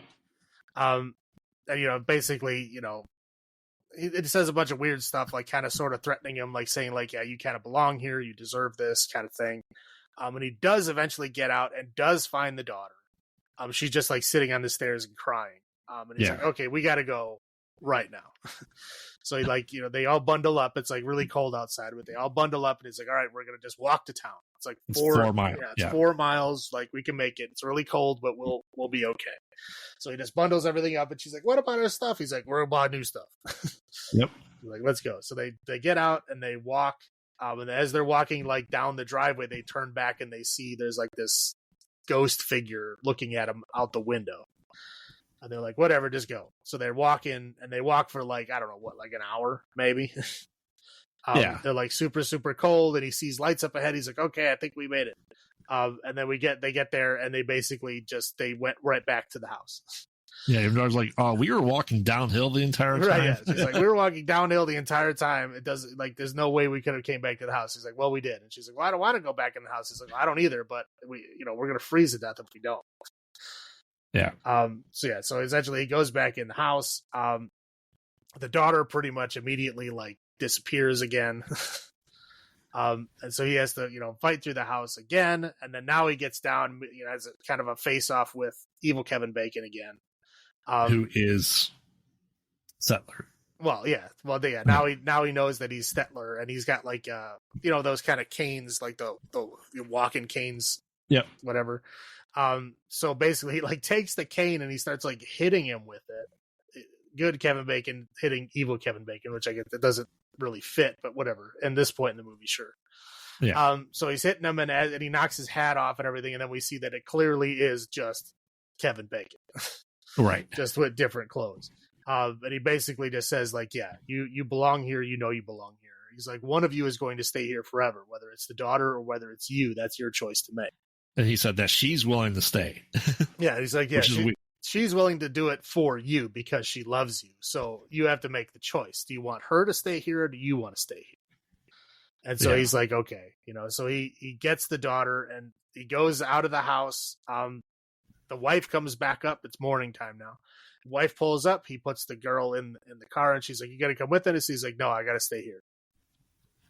But she's like, no, come on, we can work it out. You should come with me. And he's like, no, I have to stay here. And then he basically says, I did kill my wife. Well, yes, but he wasn't the one that did it. She did overdose herself and was drowning, but he didn't pull her up to save her. That's still, well, I mean, it's not in murder. Batman's logic, it's not murder, okay? Well, I'm just saying, it is not murder, but it is still an offense that you can go to prison for. Yes. Is not saving someone's life when you have the opportunity to. Yes. And yeah, he had the opportunity to save her life with no threat to his own life. He just let her die. But again, he says like, we had a really bad marriage. Like it was, you know, I should have left a long time ago. It was just so bad. And then it happened and he could have saved her. And he just saw, you know, all the bad things that happened. He just wanted it to end. And that was his way out. But he said, yeah, because I did that, I deserve to stay here. So like, go off and do your own thing. I'm staying here. So then he goes back into the house and then the house relists itself for another Airbnb. Yeah. And the shopper always finds a way to bring people to it. Right. Yep. The end. Yep. All right. My first thoughts on this movie I saw, because I said it was only a couple of years ago when it came out. I think the creepiness factor, the time jumps and everything was pretty solid. I think Kevin Bacon did a fantastic job. Again, I think Amanda Seyfried did her normal role. But the aesthetics of the house, taking a modern take of it, very, like I said, Airbnb, and just kind of like the house finding people. Remind me a bit of, like the house on Holland Hill, that, the creepy entity that may have sent the emails out to everyone to have the party there. It reminded me a bit of that. And honestly, and now you probably can see this too, what the time jumps and stuff like that from like Insidious 1 and 2 a bit as well. How about you? What are your first thoughts on this movie? My first thoughts on this movie is basically I could tell that the person wrote this movie after reading the book House of Leaves. Okay. Have you? I don't think you've read it, have you? No. Okay. No. Just for the sake of clarity, I'm going to give you a quick rundown on this book. So it's going to be a tangent, but I'll try to keep it short. Okay. So this book, there's a lot of layers to this book, but the main part of the book is it's about a movie that is like takes place in a house. Like, there's a like dad, mom, little girl that lives in this house. In the house, basically, a new door appears in the house that was not there before. And they open it up and there's nothing there. But as time goes on, a hallway appears behind it and it kind of stretches out. And then eventually another door appears in that hallway. Now, there's parts of the book where they're literally inside of this hallway measuring how long it is and then going outside the house and measuring their house and literally say, hey, look, that's this many feet inside, this many feet outside. Like, it doesn't match up. Like, something's wrong. Like, the same scene that's in this movie. Huh. And basically what happens is when he wants to go in the door. The dad wants to go in the door. The mom is like, no, you can't go in that door. So he ends up hiring, like, this kind of exploration team to go in the door to see what's in there. And it ends up being, like, this kind of labyrinth. And when they go in there, everything is black. The walls, the floors, the stairs, the doors, everything is black. Just like in this movie, when they go in that other dimension, everything is black. It's like, again, it's not a direct correlation because they don't come back and forth like into the house like Scooby-Doo. They don't go back and forth. Like, they go in that door, they go into the labyrinth, and the only way out of the labyrinth is to come out that same door. So it's not like they come in different places in the house. But the labyrinth is huge. They literally spend months trying to, like, map it out. And it's so huge and branches off in so many different directions that they don't even, like, scratch the surface. Huh. Anyway, it goes on and on and on in that story. The story itself has many different layers. Like, there's this blind guy telling that story. Now, that movie in this book world doesn't exist. He's basically giving, like, a critique on this movie, and the movie doesn't exist. And then, so there's a guy that finds this manuscript, and then he's trying to research it to try to find out if any of this stuff is true. So it's basically like 4 layers, because the original guy is blind, so he couldn't write it himself. So he's basically dictating this to other people who are writing it down. And then the guy who finds the manuscript is now trying to decode what the dictation people wrote down from the blind guy. So there's multiple different layers. There's all kinds of stuff going on. But those are the main points of the book that I can see as, like, somebody read this book or at least heard about this book before they made this movie, because there's a lot of similarities to it. And the other thing that I'll tie back is I said I was going to tie back something to Poe. Because the song, the song by Poe is in the end credit of Stir of Echoes. The guy who wrote House of Leaves is Poe's brother. Oh, interesting. So there you go. Huh. Yeah, because I know this is based off of like a German or Danish book. So maybe they just read that book first. It's possible. It's possible. I know House of Leaves came out. I think it was like 2000-ish. Yeah, this book was written in 2016. So. Yeah, so I House of Leaves. I've read it. I have a copy. It's one of those books that, like, I've literally bought like 5 copies of it in my life because when I describe it to people, they're like, "That's really interesting. Can I read it?" Sure, and I give it to them, and I never see it again. So like I've literally bought it like 5 times because people take it and keep it because it's a challenging book to read. Okay. I won't get too much into it. There's a lot of goofy stuff happening in the book, so it's it's a challenging. To me, it was fun, but I guess some people get frustrated. Sounds like something I should read. Yeah, it's definitely a fun book, and it's definitely an interesting story. But again, it's got multiple different layers to it. Yeah. But yeah, I thought for sure the person who wrote this either read that book or knows the plot points of that book to bring it into this movie. Huh. Yeah. Sounds very familiar. Mm-hmm. All right. Well, why don't you roll into your highlights then? Okay. Highlights for this movie.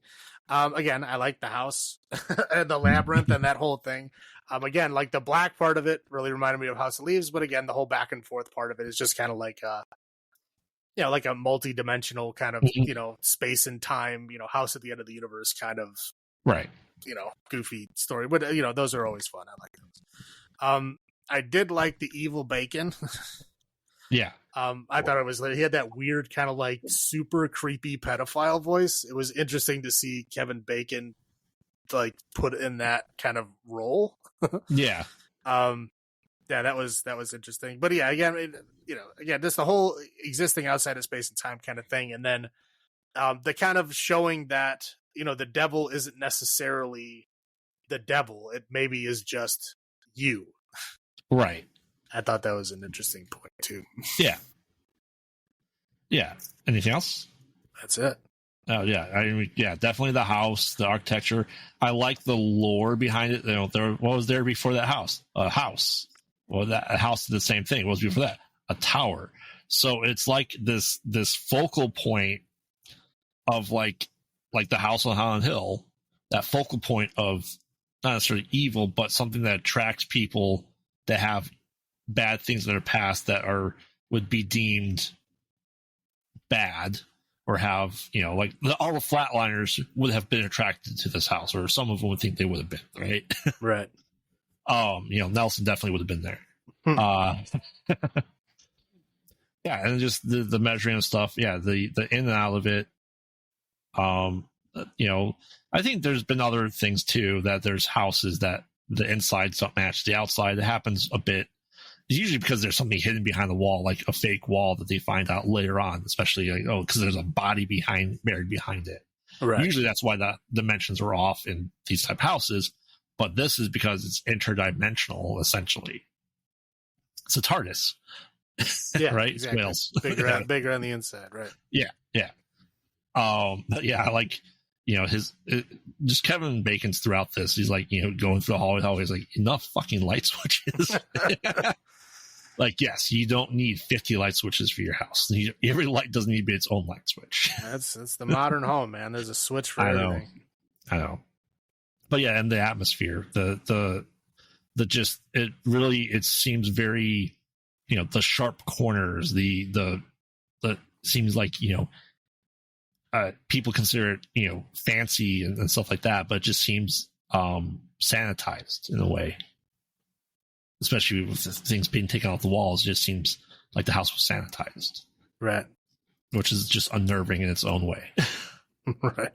But there were coats on the hooks when I walked in. Well, yeah, I think those are decorative coats. Maybe. Low points. I mean, if we were supposed to be surprised that was Kevin Bacon in the end, I was not. The first time I saw him, I go, "That's Kevin Bacon." Settler is Kevin Bacon. Like, well, yeah, I knew that the first time I saw it too. Yeah. I was like, "That's clearly Kevin Bacon." Right. So, like, to me, that just seemed off. Like, it's supposed to be like this big reveal to us, but it's so clearly Kevin Bacon. So that twist really wasn't there. And like I said, Amanda Seyfried was herself. I don't think she's necessarily the greatest actress in the world. Yeah, she's not the greatest. I mean, she did a passable job in this movie. I wouldn't call it out as being bad. I wouldn't call it as being good either. It's just past. But she was just exposition dump. Yeah, essentially. So, like I said, she exits for most of like the action part of the movie. right. But yeah, that was that, and her going, sorry, I cheat on you. Sorry, I still have this private phone. I'm talking to people that you don't know about. Can you just forget it? Stop being a dick. Well, here. I'll roll into my low points here. Okay, if you have an age gap of that big, right? We're talking a 30-year age gap. Okay, she is young, attractive, a very famous actress, right? Yes. And he refuses to go anywhere or do anything because he's afraid of people recognizing him. Right. So if you put her in that kind of situation, I mean, what do you think is going to happen, dude? Yeah. You know what I mean? You basically stay at home all day, all the time, and she's out filming and partying and stuff all the time, and you are just hiding in the house. So, like, yeah, you obviously have a child and you obviously have a life together, but, like, there's a 30-year age difference, man. Like, you're not keeping up with her, as she says, you know? And I don't think you can, go all night with me or whatever. Whatever. I don't remember how the hell she said it, but again, it's this big of an age gap, putting her in the situation. If you're in that age gap, but you're making an effort to go out there and have a good time with her and stuff like that, that's one thing. But like, you got to have the same energy, even if there was a 30-year age difference, if you're going out partying with her all the time, hey, that's great. You guys get along. You guys make a good couple. But if you're like, oh, you go out and do all your filming and you party and then I'm just going to stay at home. Like, of course she's going to fucking find somebody else. She's going to find somebody else to match that energy, somebody to like live her life with while she's, out there filming stuff. Yeah. So like, of course that's going to happen because people are throwing themselves at her all the time. So you got to like, try to like, give her a reason not to. And he's not doing that. So, I'm not defending her actions. I'm just saying you can't put her in that kind of situation and then be fucking surprised when it happens. Yeah.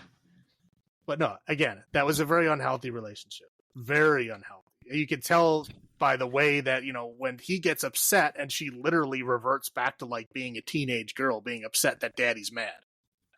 Like immediately. One thing I'll do before you finish low points. Calling your dad Papa is weird to me. I don't. Well, that's not my thing. I don't know if it's like in a different sections of the country or world that they say that. I don't know. I don't like it. Usually that term is for your grandfather. Well, I don't like Papa. I don't like Daddy. I don't like any stupid bullshit kid version of whatever the fuck you're trying to say.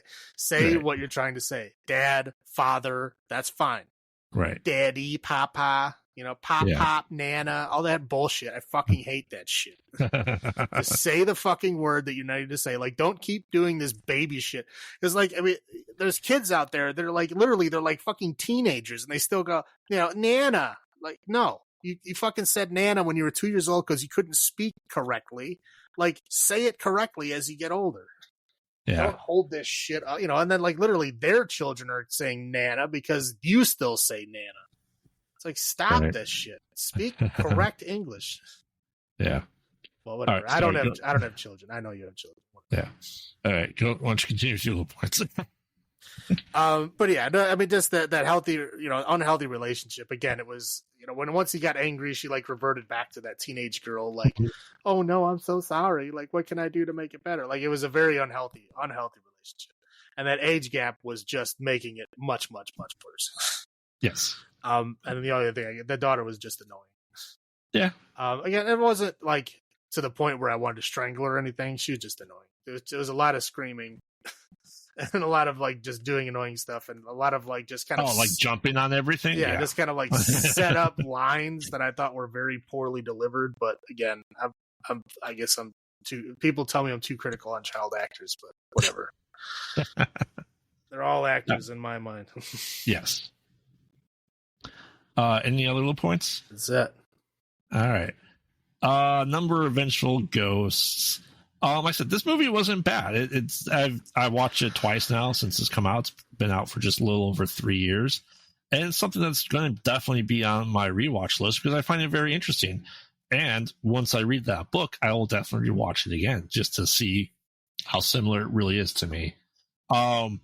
Do I think this is as good as Flatliners, maybe even a little bit better, quite honestly, for me. So for that, I'm going 8.5 vengeful ghosts out of 10. How about you? I'm not gonna. Yeah, I'm gonna go the other direction. I don't think it's as good as Flatliners. Okay. I do think it's better than Stir of Echoes. So, but I will give it a 6.5 vengeful ghosts out of 10. 6.5. So, a rewatch if you do another Kevin Bacon horror movie rewatch. Sure. Okay. All right. Well, I think that wraps up for our first ever actor spotlight of Kevin Bacon. I know we have another one of these plans for his other, recall a trilogy of horror movies, because we'll have to save Tremors for, its own series. Is Tremors considered horror?